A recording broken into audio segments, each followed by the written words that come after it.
Welcome to Voices Online TV, your trusted source for the latest news and developments in Sierra Leone. Today, we embark on a groundbreaking journey into the arts of our nation's digital evolution. In a world where information flows seamlessly through screens and keyboards, new media has become a powerful force shaping our society and driving progress. From the energetic bloggers. Good morning and welcome to Voices at 7, where they come to you live on Voices Online TV, on Facebook and on YouTube. This is a program where they look at issues them where they happen around the country. This 1 hour 30 minutes program, yourself can be part of them by way I can drop with comment or comment section on Facebook and YouTube. When they bring come to you this edition of Voices at 7, Mina Arnold, Felix Elba, inside the program this morning. According to the APC Parliamentary Caucus, it will be in the best interest for strengthening transparency and accountability in the country if President Bureau not consider the recommendation na the tribunal report where say the President for pull the first-time Auditor General Lara Taylor Pierce and a Deputy Tamba Momo as Auditor General and Deputy Auditor General. The Minister of Trade and Industry don't say iron rod, cement and plywood price will reduce na the market from now to the first 3 months inside 2025. And Anti-Corruption Commission don't charge some EcoBank staff them with over 100 corrupt can't charge them. The public relation assistance will can give you update on this and other development now the commission. This plus other story day for you inside the program. So not going away. Continue for the with we for the next 1 hour 30 minutes. And I go straight to the ACC story. And I go now on the line. Usai I will talk with the public relation assistant for the Anti-Corruption Commission, Alex Bar. Good morning, Alex, and welcome to Voices Online TV. Good morning, Arnold. Good morning, listeners out there. A pleasure to be here. Okay, Alex.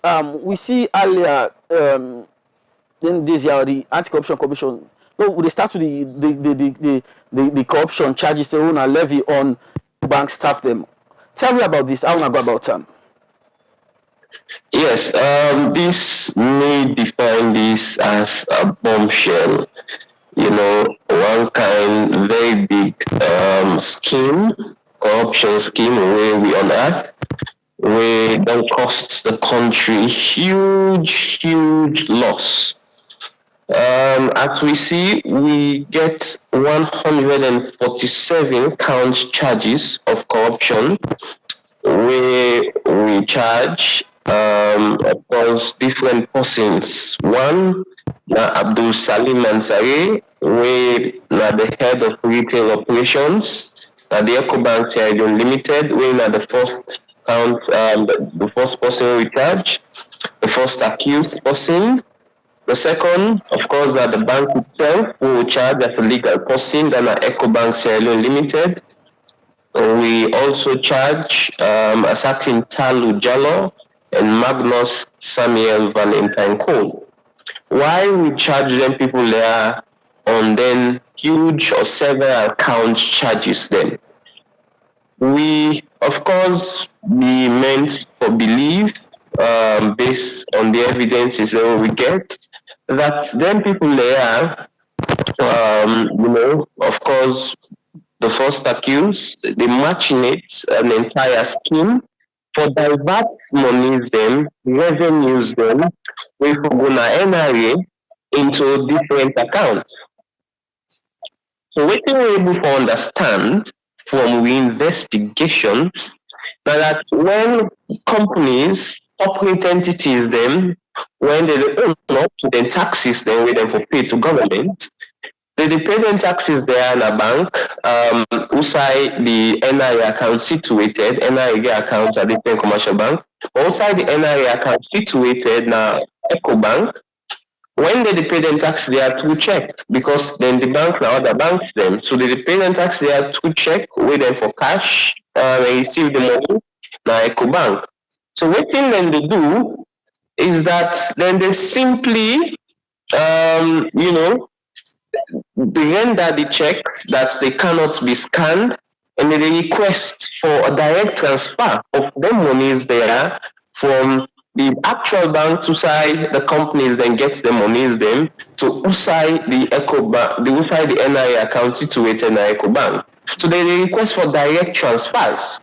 So when they request for them direct transfers there of the monies there, where they pay as taxes, waiting then they do, led of course or machinated by the first accused, when Abdul Salim Ansari as the head of the retail operations, when a signatory as well to direct credit transfers.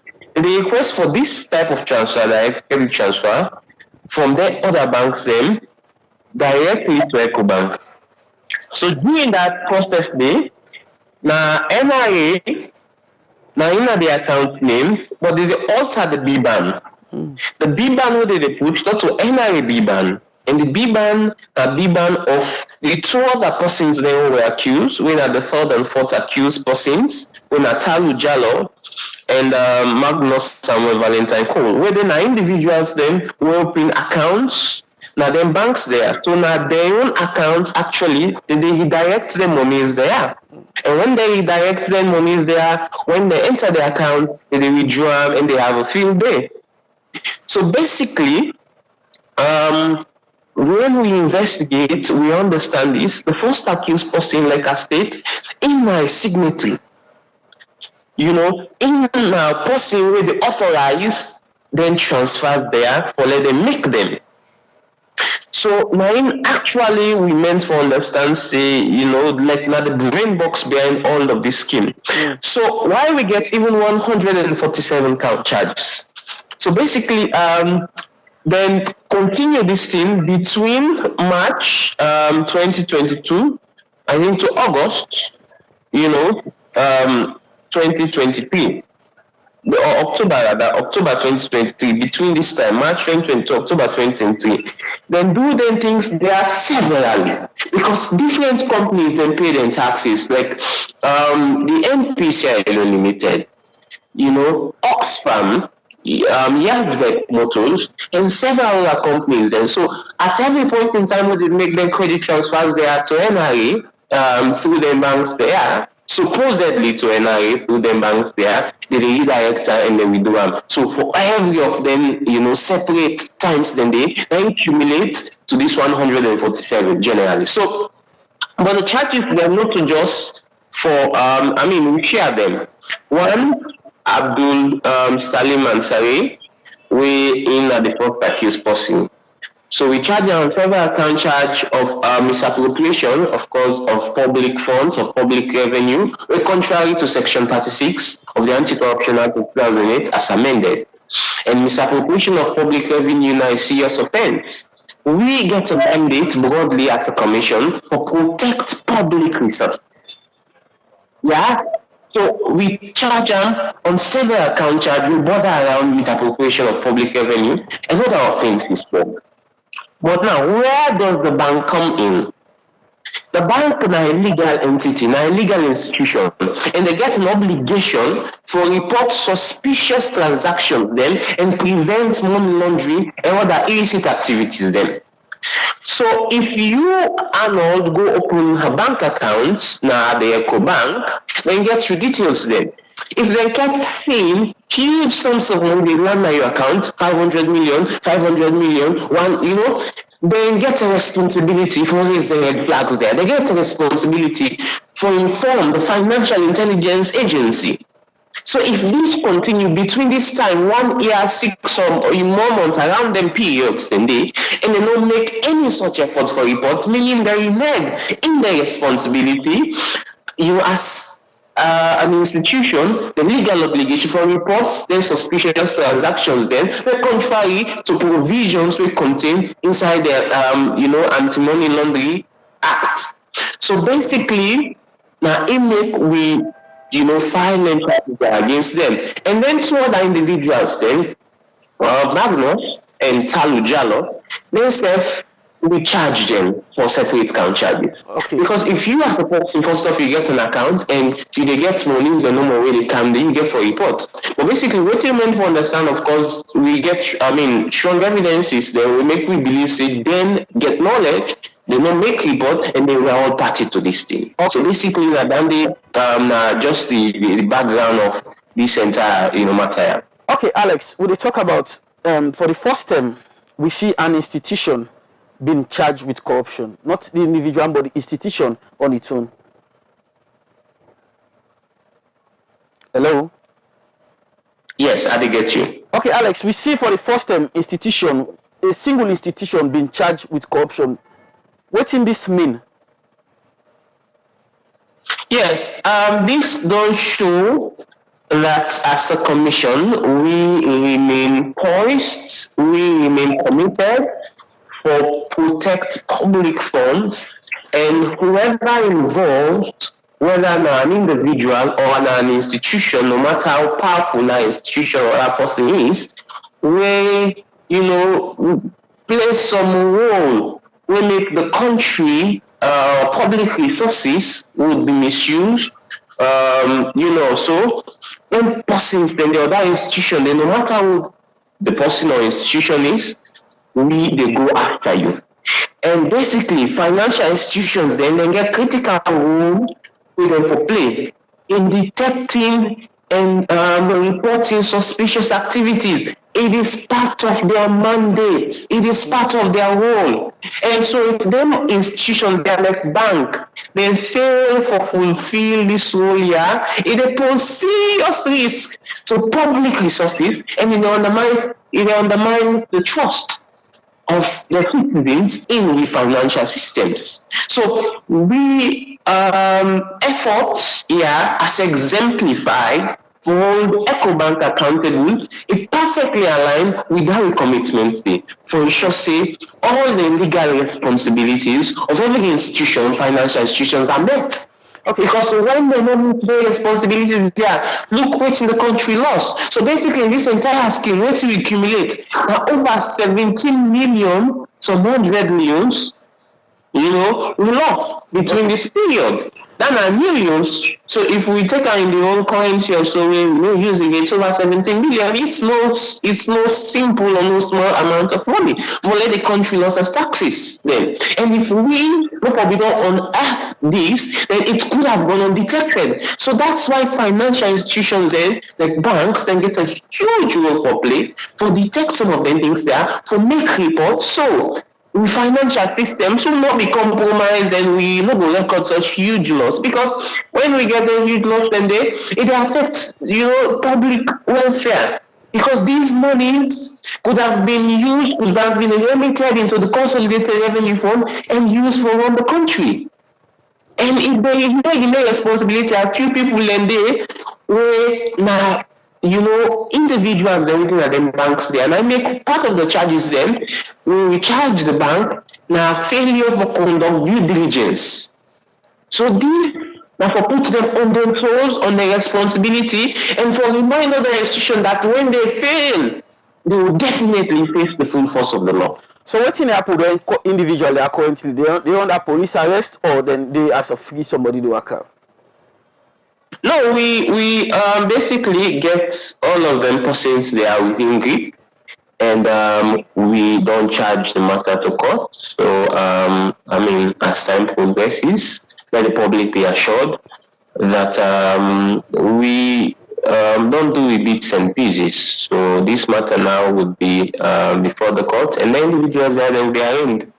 Okay. To the courts, and they would answer questions on them charges there. So how bad then kind of scheme be for the country in terms of raising revenue, and for ordinary citizens themselves, we get money in some of the institutions there? No, sure. Then misappropriation of them funds there, especially them monies their way, they're not earmarked for public resources like tax revenue. It gets direct impact, negative impact on the provision of public services, because now the money is there, then revenues there, then governments they use for ensure say they're able to meet up to the huge role for provide public services.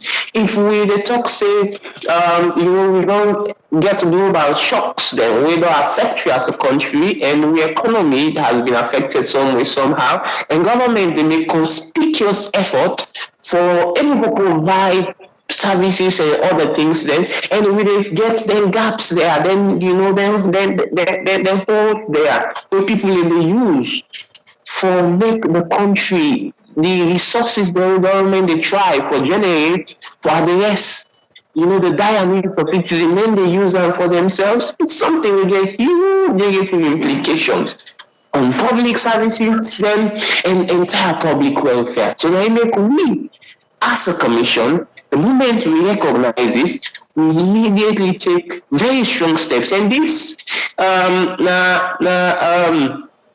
the very first time, we make some of them efforts there, and then huge on hard same time huge corruption scheme there, and that's the go a long way for sure. How continuously we remain committed. Not so long ago, we get an issue where some SAFLEM, of course, the Ministry of Finance, Accountant General's Department, and the SLI, then divert monies then for pay. And then when we do an Akabala Community Bank, we investigate, we get all of the monies from them in full, 1 cent to remain, we impose penalties, and we ban them from holding public office. So when we realize it as well, this is another bombshell, another huge thing. These are the actions that we don't take, and we don't get them people that are charged to court, and definitely then will face the full force of the law. So what in success in particular this case will look like in the eyes of the Anti-Corruption Commission? Come again? What in success will look like in the eyes of the Anti-Corruption at the end of this case? This EcoBank scam, this corruption charges they want to levy against them and other individuals. What in success will look like? Well, the matter is in a court, but if at all, we are definitely, hopeful that we are strongly convinced. And if at all, at the end of the day, we're able to get, positives from this matter, yeah. For we, it will go a long way for, remind financial institutions then, for we sound this, that's then for be vigilant.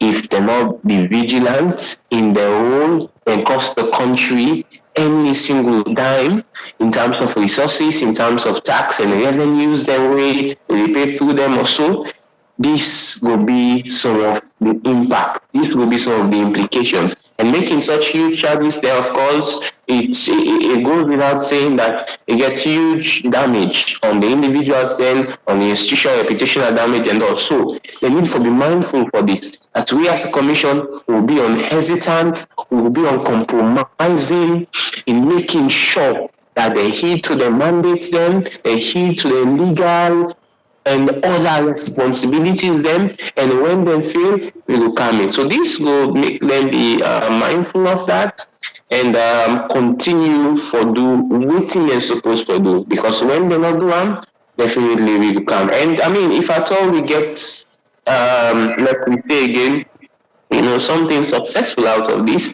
we will be very pleased. As always, like over the past 6 or more years, where we efforts them, don't make we able to recover over 60 billion or so leos of monies the way they don't misappropriate, where they don't thief, and we get them back and return them to the consolidated revenue fund. So if at all again we get similar success, it would, at the end of the day, make us equally fulfilled. Because, mind you, waiting we beyond succeed for do as well. Inside the 2019 amendment of the Parent Anti-Corruption Act, we don't make restitution mandatory. Before this time, it was not. So what do you mean by mandatory restitution? So in them matters there, for example, where people are over 17 million new news, then, they arraign them for, we don't charge them a court for. If at all, at the end of the day, they plead guilty, we found them guilty, they're not just they face the fine, 1 count charge, 50 million leos, fine, or a jail term of not less than 5 years, and these are 147 count charges.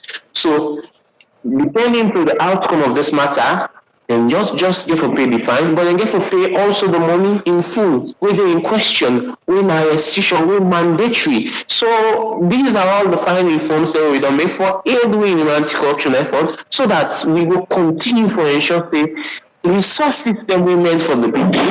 Anybody we involved, you will pay, and we don't make corruption a high risk and an extremely low return venture. Okay, so now we will go into another issue, Alex. We see the ACC, they rank Sierra Leone 7th out of 54 African countries them in the Mo Ibrahim Index for Africa governance scorecard, including transparency and anti-corruption. Hello? Yes, so the Mo Ibrahim Index, now one of the most credible, a very credible international governance data driven process. It's a decade long. They look at the efforts of different countries then, in Africa, waiting at the efforts that they make 54 countries then in terms of the entire governance process.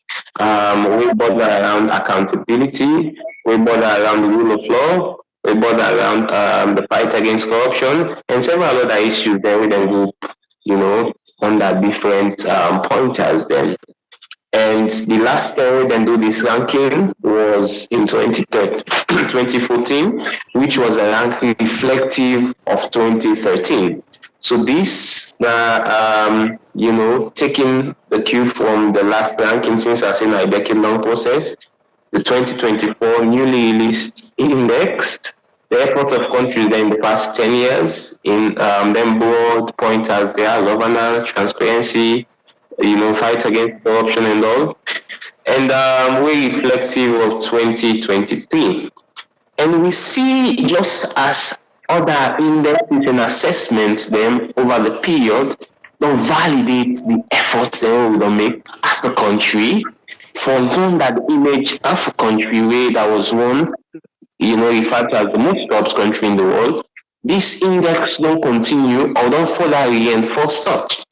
We see that they announce, that Sierra Leone is among the top 10 most improved countries then in governance and transparency. Similarly to inside the Transparency International, we're among the top 10. Similarly, so in the MCC, the Millennium Challenge Corporation Scorecard, we're among the top 10. So this as well, from a different international institution, not sure say again, we're among the top 10 most improved countries in governance and transparency. And so the report also highlights that we get a rising score of 54.5% in anti-corruption mechanism, which places us significantly number 7 out of 54 African countries then.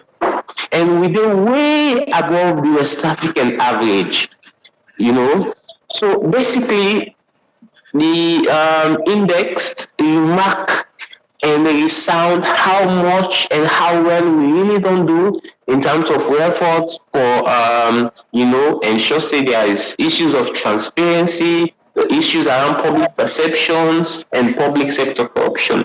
But the index further record remarkable gains made in the issue of public trust, where we score 45.4%. We increased 16 points from the last score. Now we go 16 points. It's just that like 16 places up. We increased 16 points.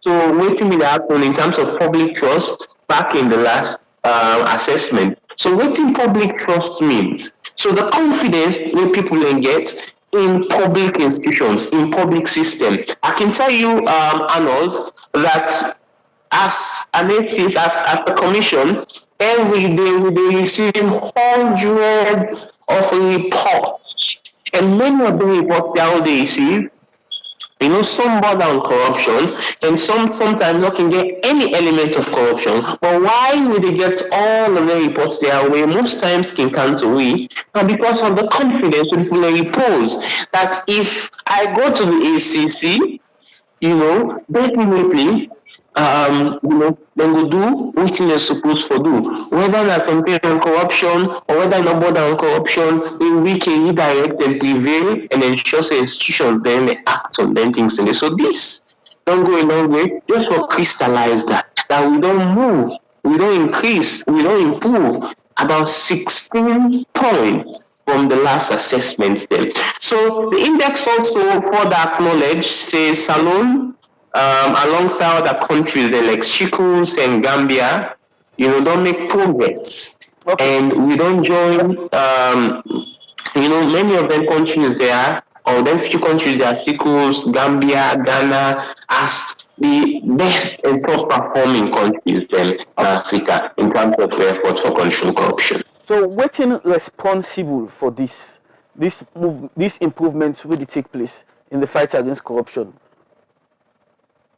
Yes, basically, because of the structures, the systems that we will put in place. The fight against corruption, it is one of the most difficult fights world over, because you're fighting against, sometimes culture, because you have some cultures that way paying bribes is a norm. Some cultures where engaging in acts of corruption is a norm. And you're also fighting sometimes against the most powerful people. That if you're not careful enough, something would happen. So basically, for make the huge gains there, one, we see in 2018, when His Excellency was, elected, he made an address, make and clear that it waged democratic war on three things. And one of those things now on corruption. And he exemplify and manifest that by appointing Francis Benkeifala, where he make a commitment that he make corruption a high risk and extremely low return venture. So all of those statements and commitments there, now they manifest by one, making sure that we reform laws, that we go 2019, we make amendment, and inside we amendment, we increase the fines then, we increase the penalties then for corruption offenses then. We add other sections then, including section 89, where it will be so useful in the efforts and campaign for fight against corruption. We make even the over 60 billion recover. A huge chunk of because we get that provision, they will be adding to the law. Where other countries and now they can learn or can understudy. We get other provisions they will add into the act, including provisions on asset declaration. We get one of the most effective asset declaration scheme now. We get the provision section 123 criminalize academic fraud. So then legal reforms then they be very, very instrumental. But we not just be limited to the legal reforms then. We go to the High Court. We decide to get a separate division of the High Court, what we call the Anti-Corruption Court. And this separate anti-corruption court where we create at the High Court, and because we not be one to the same matters in a court, let them take so long. That matters they take 3 to 6 years on average, and some they take more than 6, 7, 8, or 9 years. And sometimes evidence they get missing and all, so the country will continue to lose, not just the money we involved, but also waiting on the expend. So we decide, no, get separate courts, no matters, then go quick, because we get the desire that resolve for fights corruption. So we create an anti-corruption court and a High Court. We not left there again. We come back and ensure say within the system, with prevention department, we capacitate and hold them up. We do a prevention manual handbook. We provided support by OSIA. We can be help for toughen the prevention department and then carry out a lot of systems reviews that were successful, monitoring efforts then. And we do a whole lot in terms of even asset declaration regime. Okay. We define them. we make her efficient, we make her effective. We look at the national anti-corruption strategy there. We look at the public education, how we get a separate unit when a public relations unit, where we introduce, where we know the importance of preventing corruption, we know the importance of communicating corruption messages. And most importantly as well, we decide to we investigation and prosecution. We form part of we board, team of enforcement. We talk for now, we call Scorpion Squad.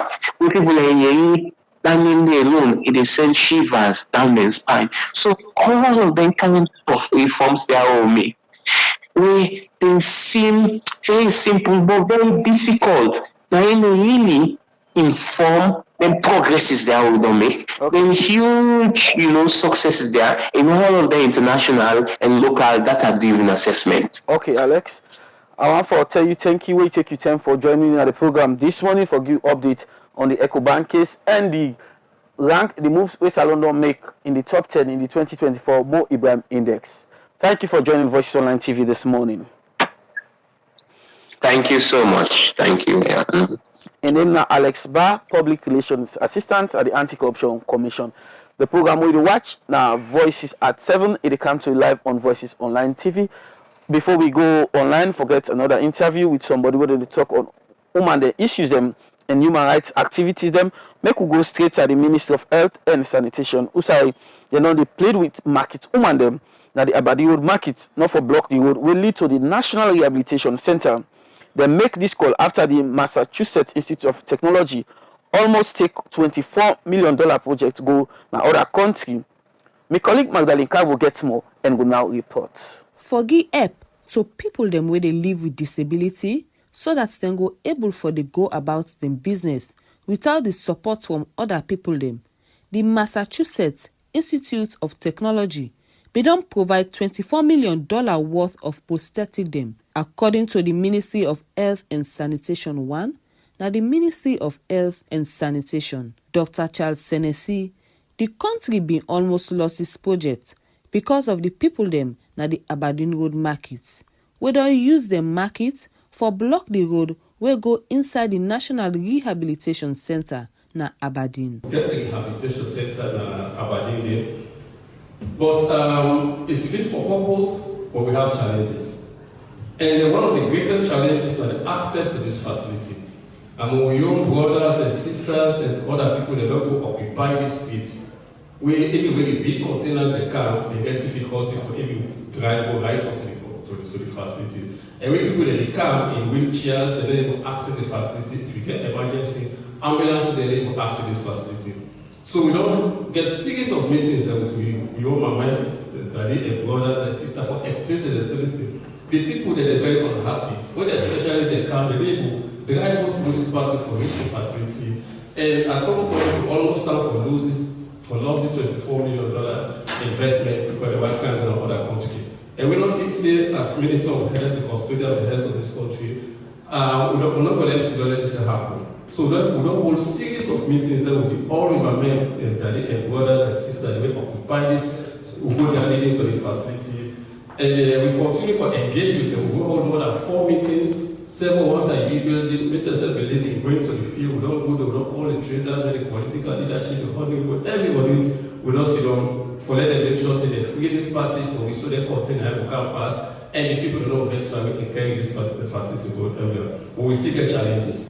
Dr. Senesi say the Ministry of Health no want for lost this project and then they continue for talk to the people them for clear the road will lead to the center. It continue for talk about the other thing them where the country stand for benefits inside this project. So then the MIT, the Massachusetts Institute of Technology, work with we for sort of set up this center. And so at the top now, we get a 24 million worth of prosthetics, braces, prosthetics, and lots of other goodies the way they come on the high sea.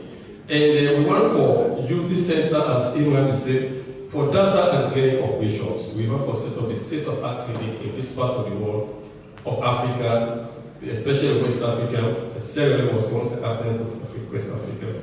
But also for education and training, so that we not only for cancer the facility, that skill transfer to the own people. So when the people they go back, we will able to take over the management and production of this prosthetics.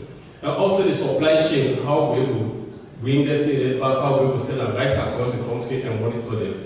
But very important also is the new technologies we can, so that what we will get some of the things there and some of the other places them. And then we want to take the mobile and clinic to the villages to bring us closer to the people who can access the facility. But wetin the National Rehabilitation Center dey bout and how e dey help people dem wey don dey suffer from disability, Dr. Senesi explain. And some parts can be unfortunate when they fall victim to accidents, to amputations, etc. They become physically disabled. So in respect to that holistic care, the National Rehabilitation Center will open with a very critical facility and dedicated to provide rehabilitation services in terms of them limbs holding, them receive them, etc. And also it foster essential reintegration to skill back into the community with something to you.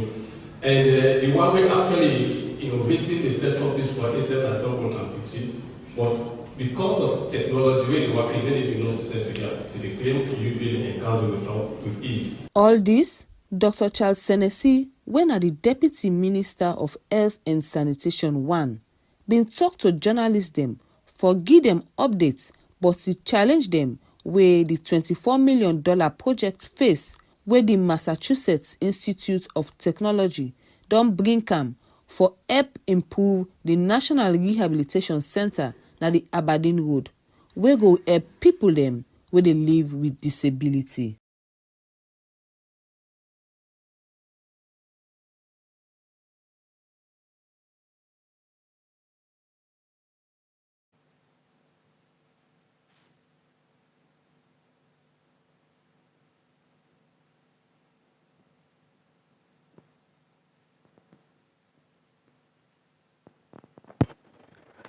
The program where you watch now Voices at 7 and they come to you live on Voices Online TV on Facebook and on YouTube. The program they continue and we look at another issue inside the program this morning. Continue for be part of the program, continue for send me a message to the number +232 34225373. The program they continue. And we they prepare for go now on the line. Also we'll talk to somebody from the Sierra Leone women are free to choose where don't they talk on issues them we get for deal with Bondo and FGM. The program they continue and you watch Voices at 7 a.m. Me when we come to this edition, me na Arnold Felix Elba, whilst we prepare for the story day, make I bring you another story inside the program this morning and we go straight to the Minister of Trade. Who say if you don't talk say the Ministry of Trade. The Minister of Trade and Industry don't see iron rod, cement and plywood price go reduce na the market from now to the first 3 months inside 2025. It be talk this inside the government weekly press briefing this BNTM and I be witness this ceremony so I be talk this and I put this report together. During the government weekly press briefing where the Ministry of Information and Civic Education can normally organize, the Minister of Trade and Industry be tell journalists them say from now to 2025 inside the first 3 months the price per iron rod, plywood and cement go reduce. This is say because factory them the currently at the country where they try for setup we go to produce some of them building material them here. Alpha Ibrahim say one part the reason we make the delay don't they force now because of the plenty rain where they come currently. But they tell you say if ongoing the second factory, they don't open up, the machines they don't come, we they on track to make them produce plywood, right? And the price of plywood will drop. I can assure you that the next cement man, at some point the price of cement it will drop. All next year, if we look this year, the season it lasted longer. Construction fully not begin. So it affects for good things like 30 days in the car. You know, but things like iron rod, plywood, and what is it? Iron rod, plywood, cement. The prices will drop up in the market between now and the first quarter of next year by going. Where in the talk on other development area them, like the way our government they try for push small business them go before, the Minister of Trade, Alpha Ibrahim say government dey try for make the informal sector become formal so that dem sef go dey benefit from certain training dem. If you look for the informal sector, if you not try for formalizer, it will more weak. Because if you look for a country, we get 8.5 million people there. We have to imagine that 2 million people there will get bank accounts. We get people there now who they play with boku money, who they do boku business, and they keep the money in the house. I mean, then they not too good. Then if you look at the pension scheme are just 2% of the country population that live on the pension scheme. Then they know good at all that was simply because of informal. So what we done first as a ministry, we wanted all man for the part of the formal process. Because for things that happen, because you're not a part of the formal process, then it's left for them. So what we done, we and the United Nations, particularly the ILO, International Labour Organization, we don't do a study around that area there, where they don't create a roadmap, how to make sure say everybody they on board. You know, we don't do the study, we don't launch the study, and the roadmap is very clear now. So very soon, we try very hard. All they do business, but they get other countries that they call you number. So once you get that number, then we will business for all things. Because it's also good if you do business, they pay tax. You know, and the only way we get for pay tax if you don't become formal. They're also good for identifying people for do training. The only way we do training for identify, so you can't go for training, you can't go for training. Now, if you formal. Also, forget access to finance. You understand? So, for putting them will get for you. So that that will play. Within the next 6 months to 1 year, we will make sure they will not accomplish. E go before for say, government don record over 4,000 small and medium enterprise dem. Within this period, we don't register over 4,000 SMEs there across different sectors in the country. And recently, we encourage people for innovative by SMEs, particularly technology and climate change innovation. We encourage that because a major thing that work, not only the work, but we not submit today. If we see the kind of local this year, well, I don't need for talk. All man, when they talk of climate change now, you know it's real. Then also over 500 SMEs that they receive grants for either agriculture, for creative arts and tourism sectors. Most of these happen through one project they call Challenge Economic Diversification Project, supported by the World Bank, another project supported by ADB. You know. Then, as part of those two SMEs, we go through the cooperatives. Cooperatives and until the way that they don't die, they don't slow. We don't come, we don't create a enabling environment for cooperatives. And they tell now, right now, we get over 25 groups there, or credit unions there, we are cooperative across the country. And the savings not more than coming, over 20 million. And the loans more than into the members there, over 20 million. This, if not the old loan, 22 billion, and they don't get as loans, about 20 million in the get. So we will provide the environment. And now we go to different agencies there, particularly the Irish government and the Irish embassy, for to push this one. Where they talk about the Munafa Fund, the Minister of Trade say government be register over 10,000 people them, and then be not able to give over 20 billion old loans. Government developed the Munafa Fund. You know, Munafa Fund is an ongoing, and very soon we don't start the process because there are different steps that we take for the computer. So we don't start the process for still the digital the next one. Under the Munafa Funds, with over 10,000 beneficiaries that will receive the loan. Government loan disbursed over 23 billion old loans. Then about the 80% of all the beneficiaries in our women. So anytime we talk about the informal sector, anytime we talk of SMEs, the primary beneficiaries in our women. Alpha Ibrahim say, as part of the president's vision, now he make the Ministry of Trade, they put women and young people in the heart of them plan for develop small and medium business them. For Voices Online TV, Mina Arnold, Felix Elba. That's a report we are put together with the Minister of Trade say. That's a report I put together with the Minister of Trade and Industry say. By this term to next year, inside the first 3 months, the price per iron rod, cement, and plywood will come down. The program they continue, and the program will watch now Voices at 7. It come to you live on Voices Online TV, on Facebook and on YouTube. And we go straight to another story. Usai, one senior member of the APC party, don't call on the leadership for make one meeting. Usai then will come together for unite them party. Honorable Ibrahim Ben Kagbo talk more about this to Emmanuel John Conte. Well, I know it's our responsibility as party people for address issues of our party. So last week I write a letter to the Secretary General, which I have circulated worldwide, expressing concern about what they happen within the party. And not to be all for just sit down fold with arms.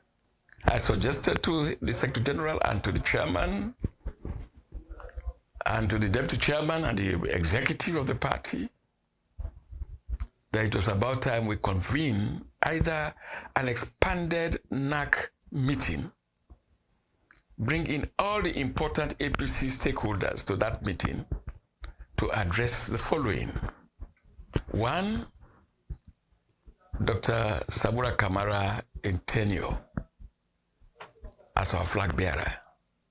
Number two, without trying to humiliate him, let help we at that such a meeting for make we work towards the future, make it participate in the discussion. But I've also said that apart from Dr. Samura Kamara himself, some of the people that they around Dr. Samura Kamara, we don't understand much of the issues. Therefore, bring them on board, make them understand the issues. Now, it is so easy for me to say Dr. Samura Kamara wins elections. But to find a way, how do we get him to occupy the presidency? Because those are just for talk by word of mouth. You have to also find a way. But again, we should not be the victims of a failed system. The party don't become the victim now. Not to create the problem. How come now we are going to be seen as the victims? So we think, say, like I wrote in my letter, that either we call an emergency conference or an expanded NAC system for me to address some issues. Because one, the party needs to be united. Whether we like it or not, the party is in a state of disarray.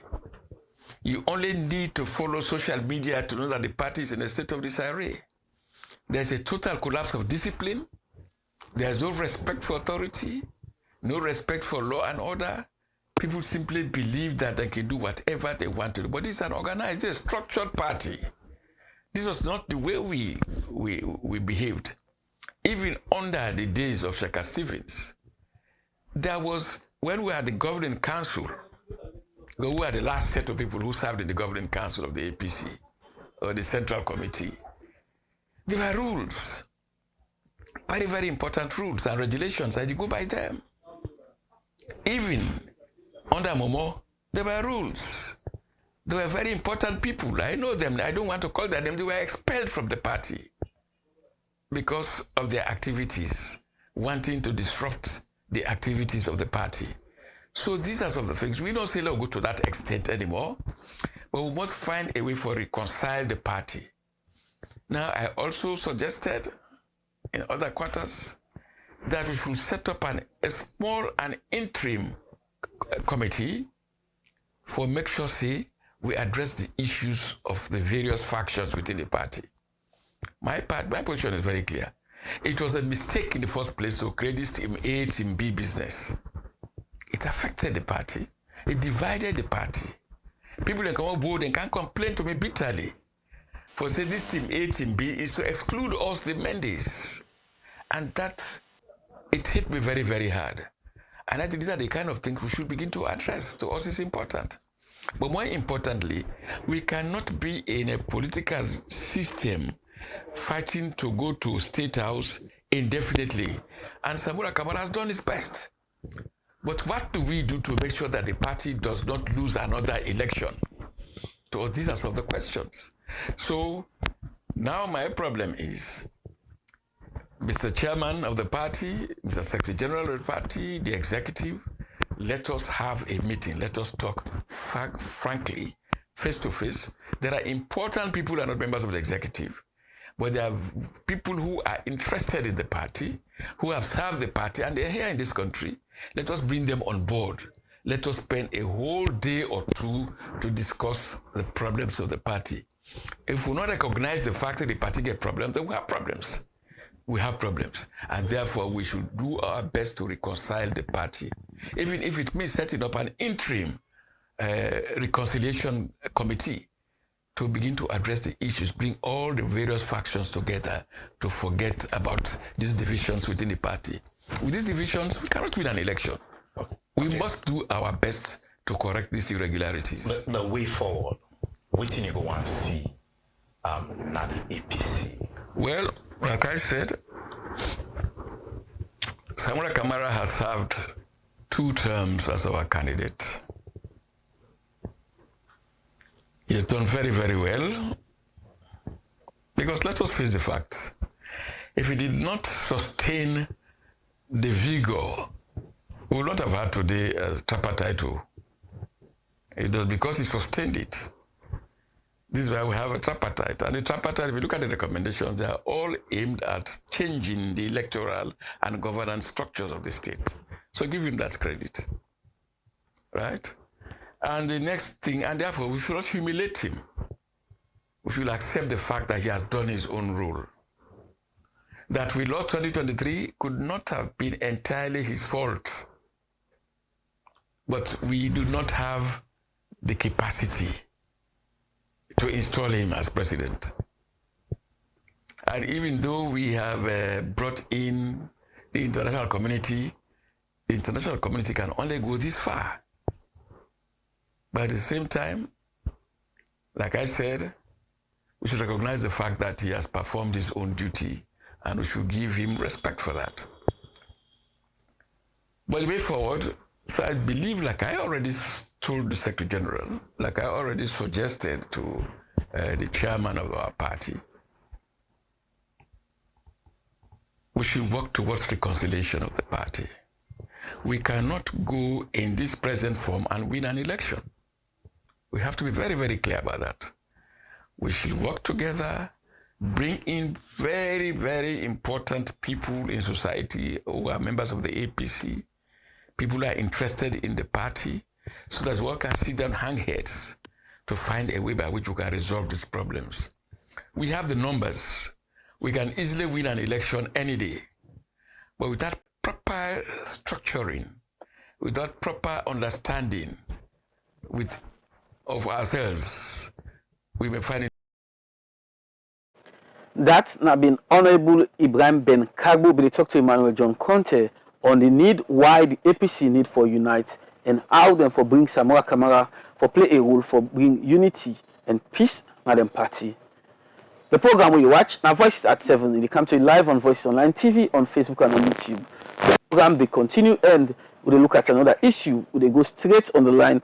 Also, we get Sierra Leone women are free to choose. We get the founder on the line, Dr. Fuambai Sia Amadou. The founder for the Sierra Leone Women Are Free to Choose and spokeswoman for the National Survey Council. Good morning, Doctor, and welcome to Voices Online TV. Good morning, and thank you for having me this morning. Thank you. Okay, Doc, before we start this conversation about FGM, let me go through a small bit why we decide for the Sierra Leone Women Are Free to Choose. Okay, before even I go begin with how we've come for start Sierra Leone Women Are Free to Choose. I want to correct you, because this now precisely the reason why we develop the organization. Okay. The terminology FGM, female genital mutilation.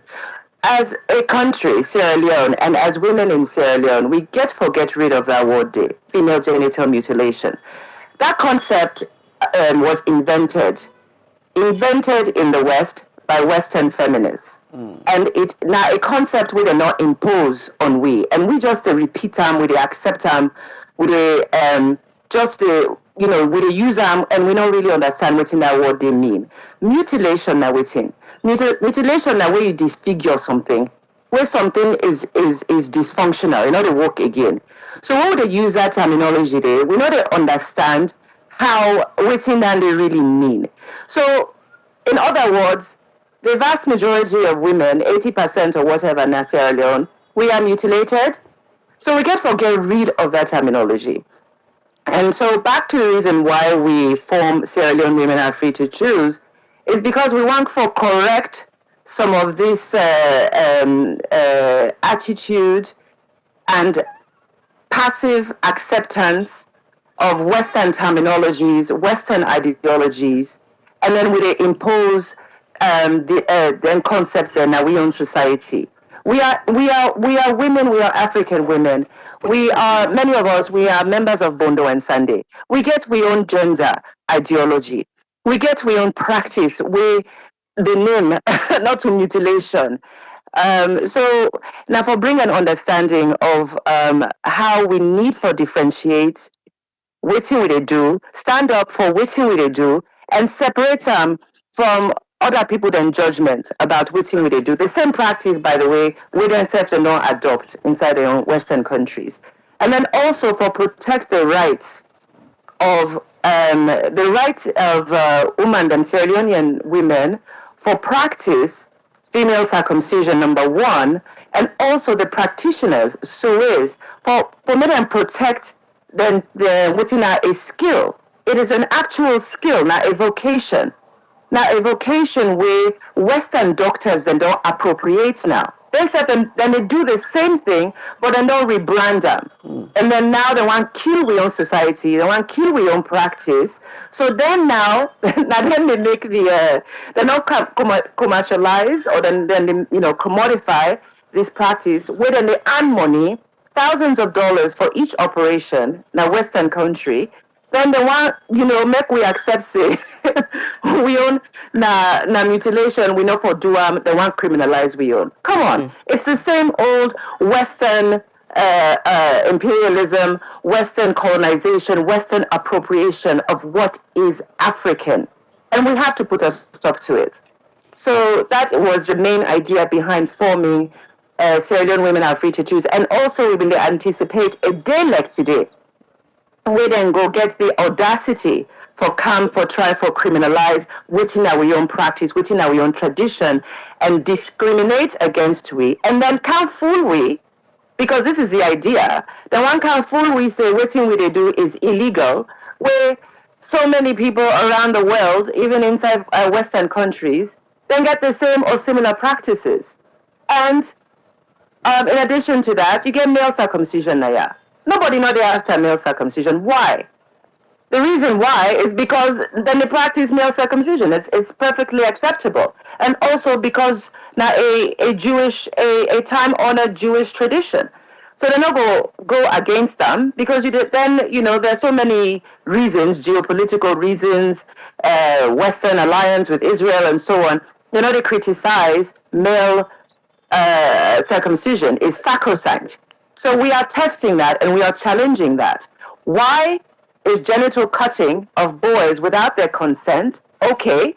And you can use culture as an excuse. You can use religion as an excuse. You can use any kind of excuse for justify male circumcision, where opponents of male circumcision then say the same thing. You remove a sensitive part of the man.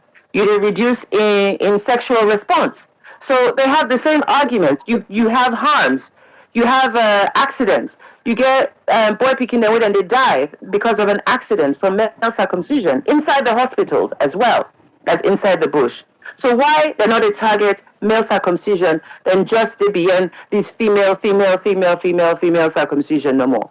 We are against it, and we Sierra Leonean women with a TINAP, and we expect to be an example for the rest of the world. They know they can't bully we because we are Africans or because we are women or because the vast majority of our women are illiterate or they are resource poor.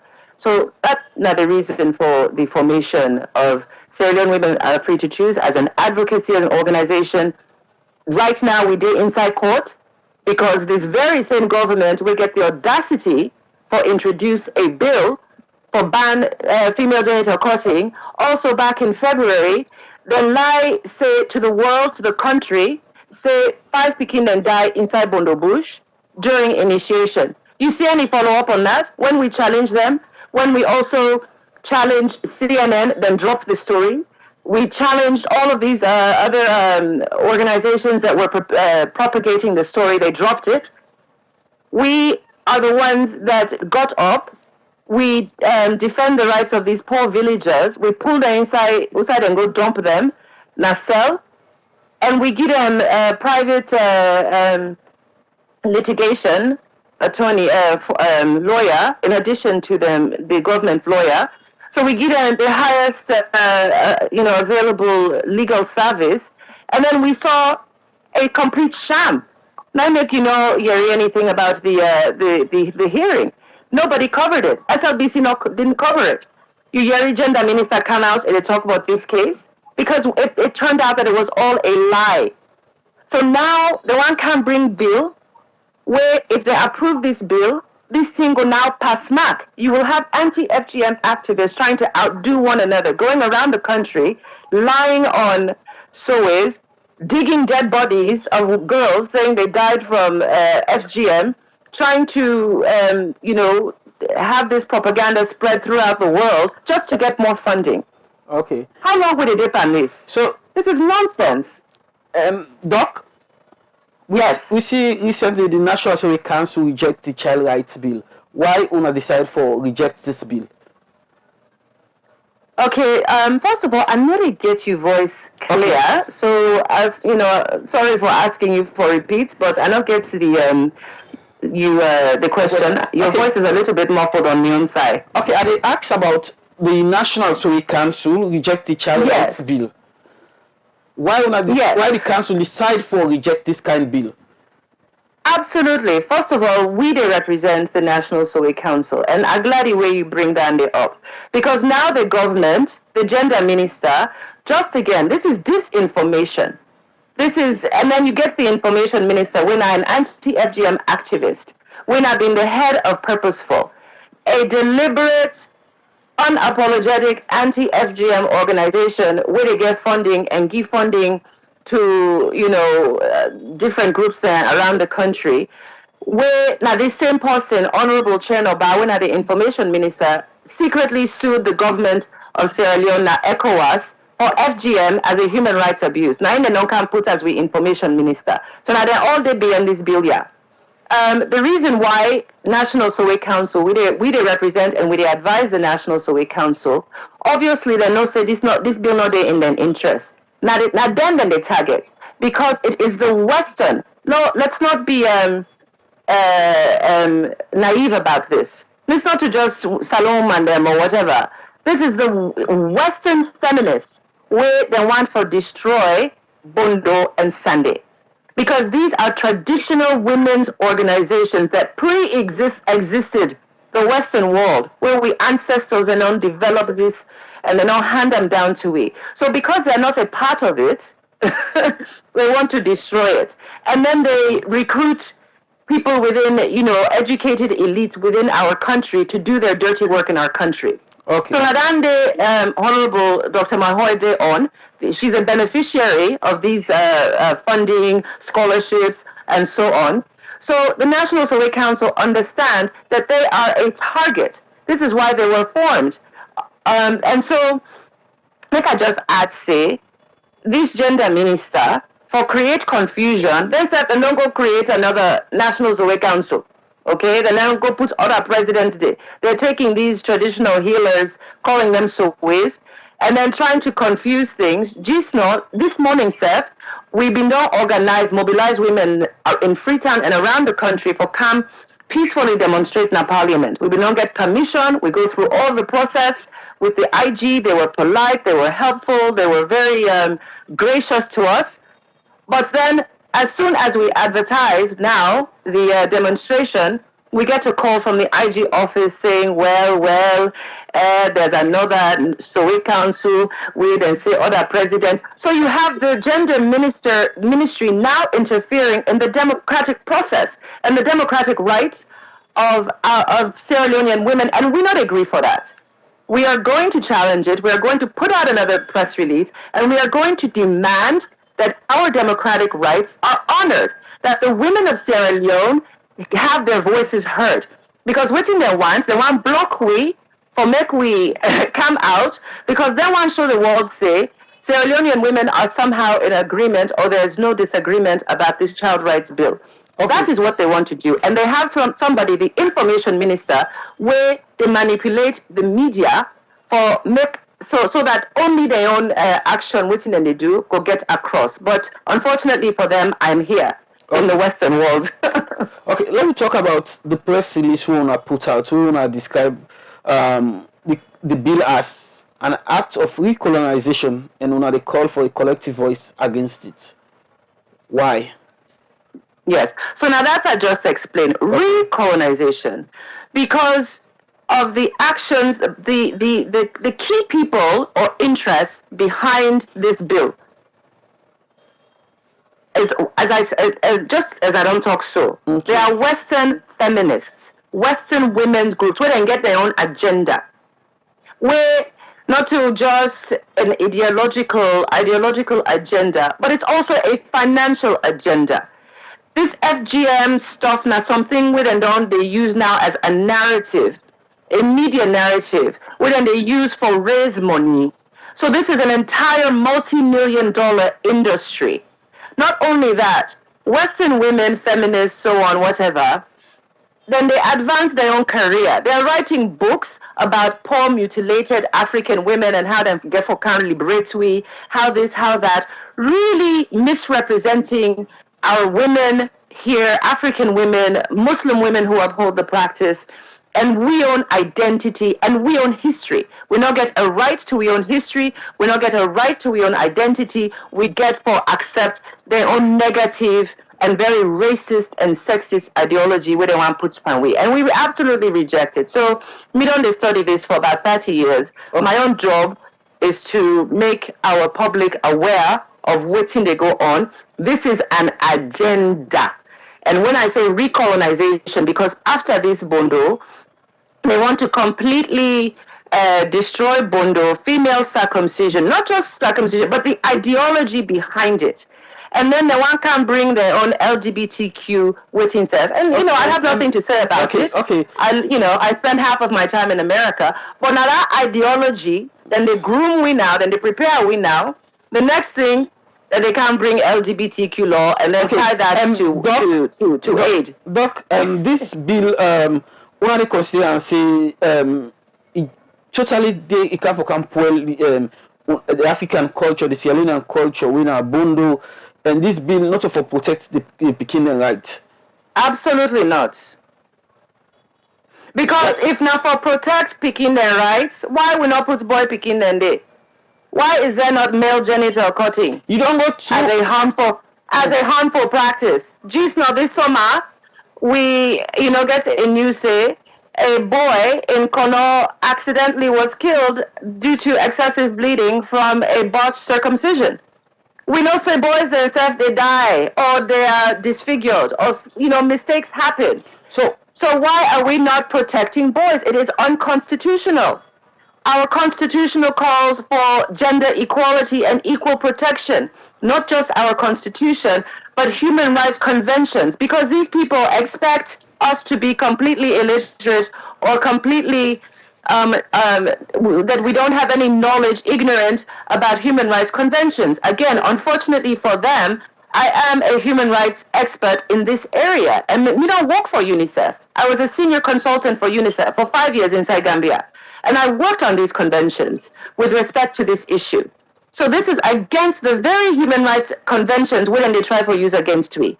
The Convention of the Rights of the Child demands equal treatment of girls and boys, number one. Number two, you cannot discriminate because you cannot use any part of the convention on just for a particular group or a particular section of children and not apply it to all children. So they are violating their own human rights convention.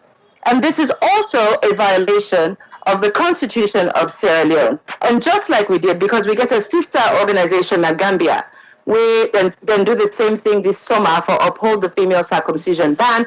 We filed a lawsuit at the Supreme Court challenging the constitutionality of the female circumcision ban. And we get for do the same thing na Sierra Leone. If they get the audacity for pass this ban here, it is, as far as we are concerned, unconstitutional, and we will challenge it legally and politically. So why they go ahead like for protect the Bondo society? Why they push? Why not they push for protect the Bondo society? Number one, now we culture. I am a Kono woman. Both parents are Kono. I was born in the United States, but both parents are Kono. It is a part of our tradition. Male and female circumcision are parallel. As a scholar, as an academic, I don't research this. I don't research the origins. Inside, we own culture as Mande speakers. Konos are Mande speakers. So any of these Mande speaking groups, Mandingo, Mende, Kranko, we all have this as a critical aspect of our cultural identity and our gender identity. So you have initiation. You get male initiation, you get female initiation. Circumcision is a very, very integral and important aspect of the transition from a boy to what we, sometimes they say man or girl girl transitions to a woman. But when you actually look at the meaning of it, it is a transition into a wife and a transition into a husband. Because these are the two people that married and reproduce our institutions, like we mama line, we papa line. So these are very core central aspects of what we call a heteronormative male, female, husband, wife. And we not get same-sex law inside Africa or inside Sierra Leone, inside we own culture, because we have these traditions. So it's an integral part of our tradition. Bondo, let's just answer your question, I'll round them up. Bondo and Sunday, because they are, depending on where you are, it's Bondo or Sunday society. These are ancient organizations that have protected the rights and interests of women as wives and mothers throughout history. And so we are seeing in the modern area, the states, they encroach inside the responsibilities when not being Bondo. And we want to bring back the real Bondo, the real teaching, the real values, the core, issues even around sexuality. Look what's they go on inside the world right now. Unwanted pregnancies. These were all areas that Bondo was involved in. Sexual exploitation of children, child abuse. Bondo was always involved in those areas. So we want to bring back our tradition. We want to bring back with tradition. It is the only tradition in the world. In the world, we get a mask. We masquerades. We have a masked society. It's a secret society. What I call a matriarchy. Because also we have the right to protect it. We have the right, these are our ancestral laws. We have a right and a duty. We win our members for protect we society. And that's me to do as a member. Okay. When you talk about this, we also say the Surrey Council, also the National Surrey Council also say Salon as a country no they violate any international human rights conventions them. And when they push, yes, in terms not only we not violate human rights conventions, we are in the right. We are within human rights conventions and other bodily practices. I'm an anthropologist, so we get that term, the bodily practice. Different cultures do different things with the body to express different ideas or different, values, gender, whatever. So this now we own bodily practice. America says, USAID right now, there are bodily practice. Right now, these are changing bodily practice. Man, they change to woman. Woman, they change to man. They have their own genital practices. Like, as I said, then they imitate our own practice, but then they call it now genital cosmetic surgery, female genital cosmetic surgery. Then they give a fine name, labiaplasty, and they charge $10,000 for it. We they go na Bondo Bush, they even pay with himself. So they have their own bodily practices that are legal. Why then they isolate within what they do and make them illegal because of their own racist interpretation of we practices? myself and a group of colleagues around the world who are experts, interdisciplinary experts. We get physicians, we get lawyers, we get criminologists, we get human rights activists, we get feminists. We have been working together for over 2 decades. We don't release a white paper where we get for submit to the legislative committee. These are the top experts in the field, not the UN and all of that. They don't have research. They just have propaganda from activists. But we they come with the real research, with the real science, and what these people have recommended in published scientific papers, where they can't bring that for the legislative committee, where they can't publish another white paper, advisory paper for governments, for WHO, and for the media. For me to understand, say, number one, we get rid of this term FGM. Number two, we get for treat the practices where we get female circumcision the same way we they treat any other practice inside the world. No discrimination. So that is the trend that we are heading towards. The UN has to get rid of this FGM nonsense, FGM policy. It is discriminatory, it is racist, it is highly psychological and emotionally harmful to women who are subjected to that terminology and who are being forced to identify with something we know they correspond with them, which their own experience of pride about their culture or our culture. So waiting at the way forward, if all this una call on the call, so the government not listen, then go ahead and pass the child rights bill. And you get this section. Well, if they do, yeah, sorry. Well, they pass the child rights bill correctly, and this side where they talk about for owner they criticize, so you go ahead and pass them. What you not go do? First of all, it's not advisable. It's not advisable. They will be making a very serious mistake. Number one, seated in the House of Parliament are our traditional paramount chiefs. Their position as paramount chiefs, depends also on the coexistence of Bondo and Sande. Their legitimacy as paramount chiefs, and they know that it is an egregious taboo for men to even stay inside a place where they get this kind of discussion.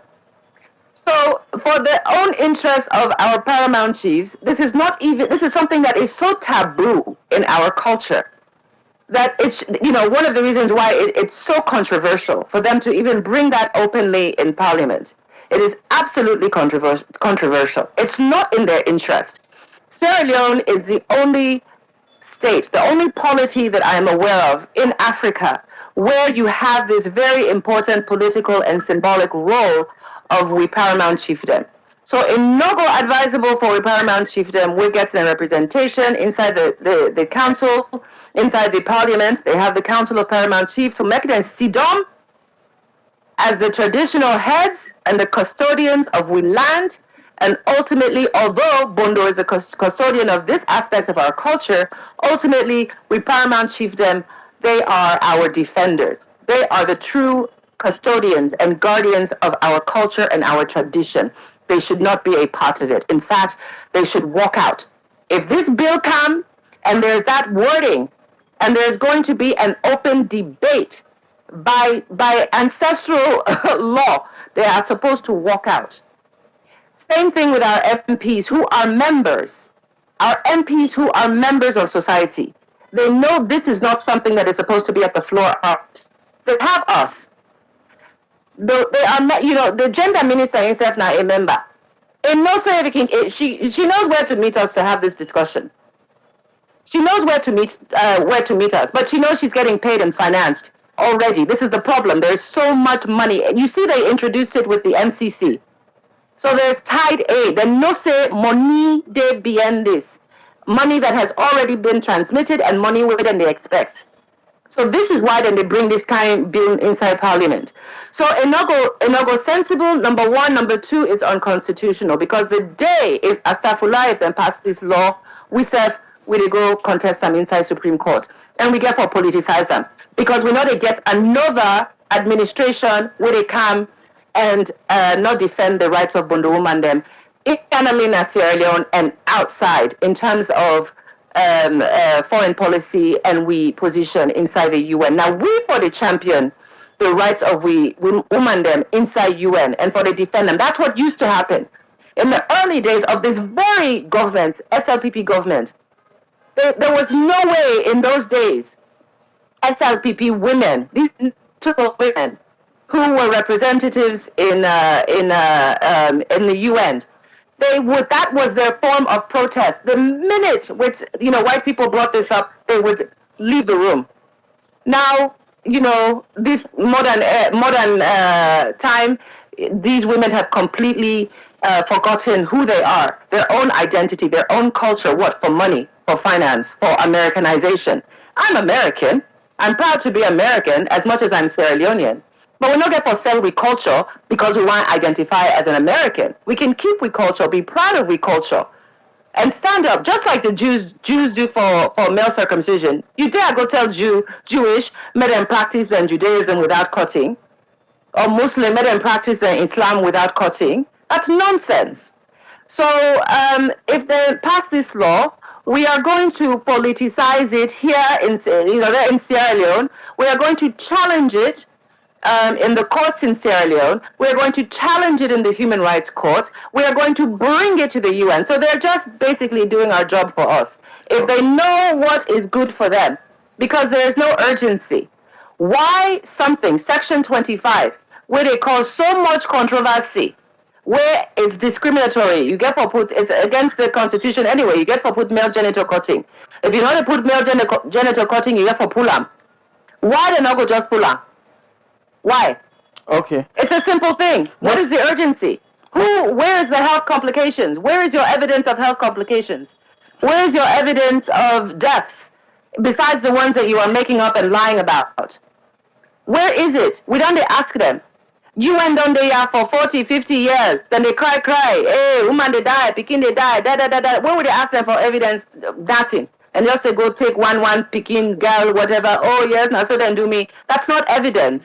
Okay. So if they don't have any evidence of a problem that is more than the problem of male circumcision, why is that there? They're not going to come and say, oh, it's against human rights. No. We have to challenge those human rights protocols that include this FGM. Okay. It's not in the Convention of the Rights of the Child. FGM not inside the Convention of the Rights of the Child. So why are they saying it's against the CRC? Okay. I want to tell you thank you for joining me in the program this morning. In name na Dr. Fuamba Sia Amadou, founder for the Sierra Leone Women Are Free to Choose and spokeswoman for the National Survey Council. But they talk on as they say the National Survey Council they reject the Child Rights Bill. Well, Fambulem, now this edition of Voice at 7 will left you for today. And for plenty thank you to the entire team, to Rafael Mara, Mohamed Denke, Mohamed Conte and David Kago. We all make it possible for you for bringing this edition of Voices at 7. When we come to this edition, my name is Arnold Felix Elba. Welcome to Voices Online TV, your trusted source for the latest news and developments in Sierra Leone. Today, we embark on a groundbreaking journey into the arts of our nation's digital evolution. In a world where information flows seamlessly through screens and keyboards, new media has become a powerful force shaping our society and driving progress. From the energetic bloggers who bring fresh perspective to social media, influencers who amplify voices and stories, Sierra Leone's digital landscape is alive with innovation and engagement. In our new program, New Media Contribution to Development in Sierra Leone, we explore how these digital pioneers are transforming our nation. Join us as we dive into the world of online content creators and media innovators discovering how their efforts are fostering growth, education, and empowerment across Sierra Leone. Tune in as we spotlight the voices behind the screens, unveil the impact of new media on our development journey. This is New Media Contribution to Development in Sierra Leone, only on Voices Online TV. Voices, your trusted